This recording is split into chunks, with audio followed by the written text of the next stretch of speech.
I'm Mr. Beats. Here's the story of one of the most important people in American history, but her impact as a reformer goes well beyond the United States. In my opinion, she is the face of the progressive era, that period of widespread reform and activism between the 1890s and 1920s. Who am I talking about? Why, Jane Addams, of course. Jane Addams was born in Cedarville, Illinois on September 6, 1860. The youngest of 8 children, by most measures, Jane's family was very well off. Her dad, John, was a successful businessman and a member of the Illinois Senate who even knew Abraham Lincoln. Jane adored her father. He definitely was a big influence on her life. Sadly, she never really knew her mother, who died in childbirth when Jane was just 2. Growing up, Jane was mostly taken care of by her older sisters. When Jane was 4, she got Pott's disease, which was basically tuberculosis of the spine. This caused a curvature in her spine, which led to health problems the rest of her life. Growing up, she had a limp due to this, and often could not run as quickly as the kids she played with. Jane's father remarried when she was 8 to Anna Haldeman. Jane and Anna got along quite well, and Jane was quite influenced by Anna's devotion to the poor who lived in Cedarville. That, combined with reading about the poor in Charles Dickens novels, would eventually cause Jane to want to devote her life to helping the poor. With the encouragement of her father, Jane decided to attend college, which is not something most girls did in the 1870s, but Jane was extremely smart, and college wasn't no thing, yo. She graduated from Rockford Female Seminary, which is now Rockford University, in 1881 at the top of her class, also among the first there to ever get a bachelor's degree. That summer, Jane's father suddenly died of appendicitis. I've had appendicitis, by the way, and it sucks. I didn't die from it though. Anyway, this video is not about me. Jane and her siblings each inherited $50,000, which today translates to nearly $1.3 million. Jane decided she wanted to study medicine. That fall, she joined her sister Alice to go to the Women's Medical College of Philadelphia. While she was ambitious, a few things came up that took her away from her goals. First of all, she had health problems. Her spine was still giving her trouble, and her brother-in-law Harry performed surgery to attempt to straighten it. She ended up having a nervous breakdown, which caused her to have to withdraw from med school. After this, Jane returned to Cedarville to take care of her stepmom Anna, who had gotten very sick. Meanwhile, Jane was in a funk, now not knowing what to do with her life. So she went to Europe. Beginning in August 1883, and over the following 4 years, she would travel all over Europe, occasionally coming back home, but constantly looking for direction while struggling with the despair associated with not knowing her true purpose. Through her travels, research, and conversion to Presbyterianism, she realized she didn't have to be a doctor to help the poor. She also realized she didn't need a man. Indeed, many historians today speculate that she was not sexually attracted to men at all, and in fact was in at least 2 romantic relationships with other women. In the summer of 1887,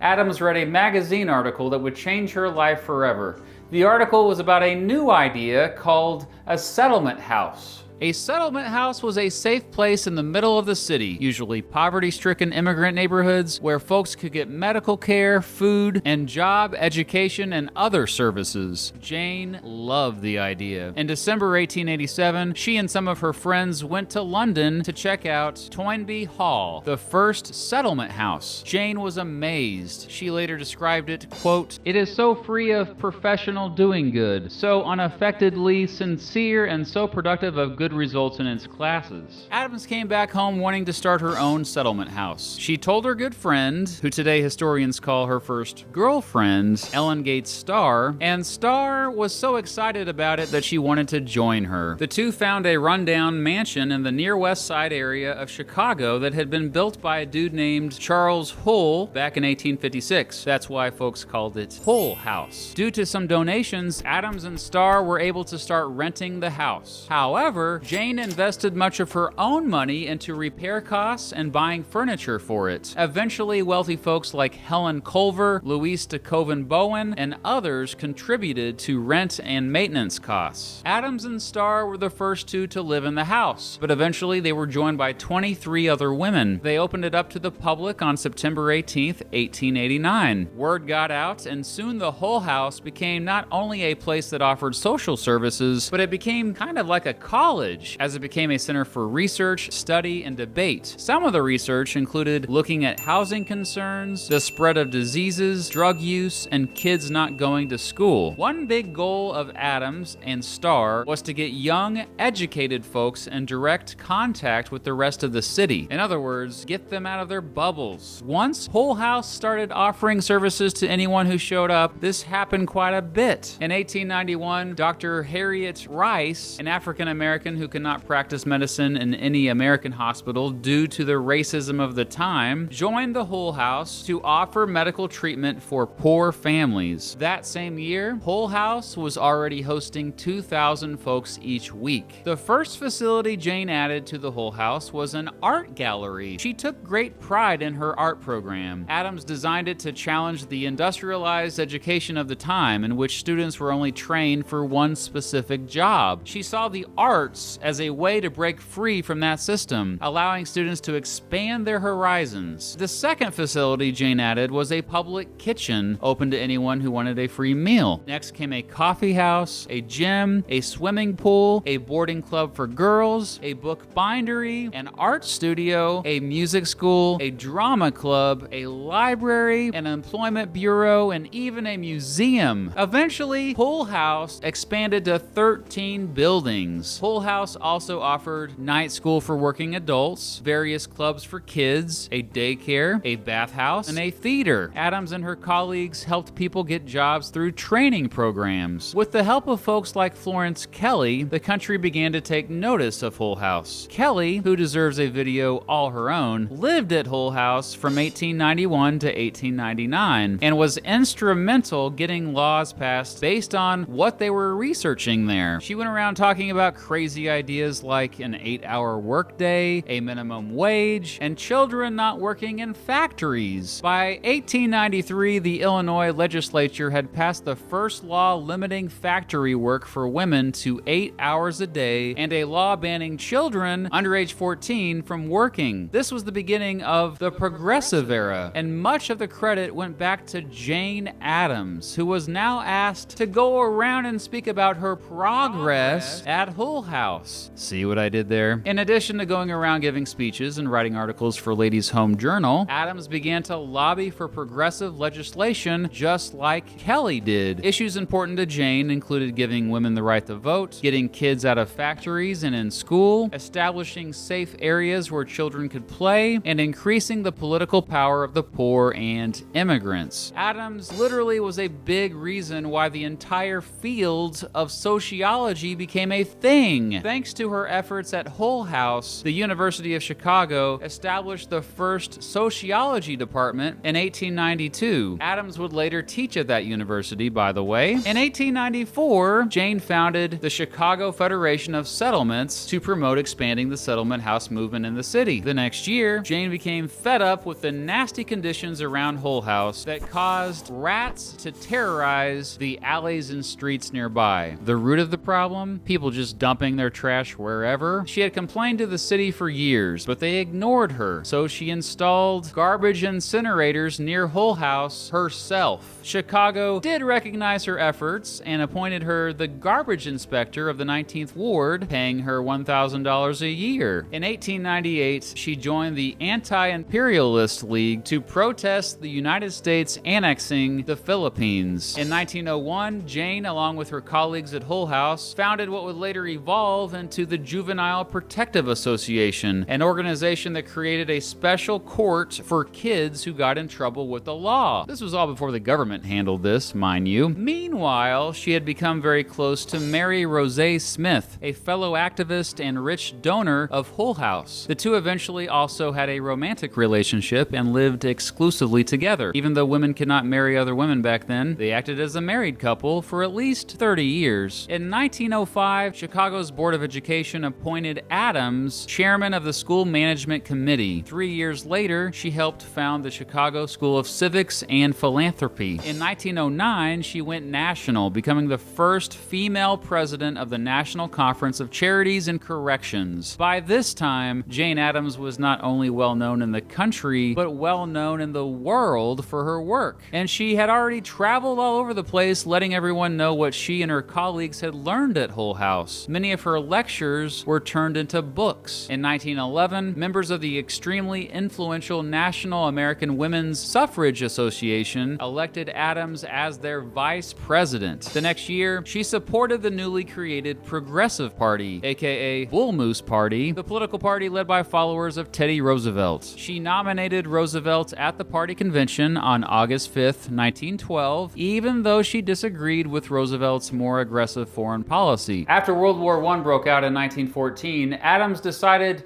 to dedicate the rest of her life making war no longer a thing. For starters, she was a vocal opponent of the United States entering that war. In 1915, members of the Woman's Peace Party elected her to be the national chairman, and she also presided over the International Congress of Women, the first international effort to end the war. Emily Balch, who worked with Jane at the conference, wrote about her in her journal. Miss Addams shines, so respectful of everyone's views, so eager to understand and sympathize, so patient of anarchy and even ego, yet always there, strong, wise, and in the lead. No managing, no keeping dark and bringing things subtly to pass, just a radiating wisdom and power of judgment. Regardless, in 1917, the United States joined the war, and many Americans turned on her, calling her a traitor to her country, a naive, idealistic reformer, and even calling her, quote, emotional. Heck, the Daughters of the American Revolution even kicked her out. Still, she assisted Herbert Hoover providing humanitarian aid to women and children displaced by the war. After the war was over, Jane escalated her pacifism activism. Hey, that rhymes. She helped start the Women's International League for Peace and Freedom and denounced the Treaty of Versailles, which they said would ultimately not help bring world peace since it was all about revenge.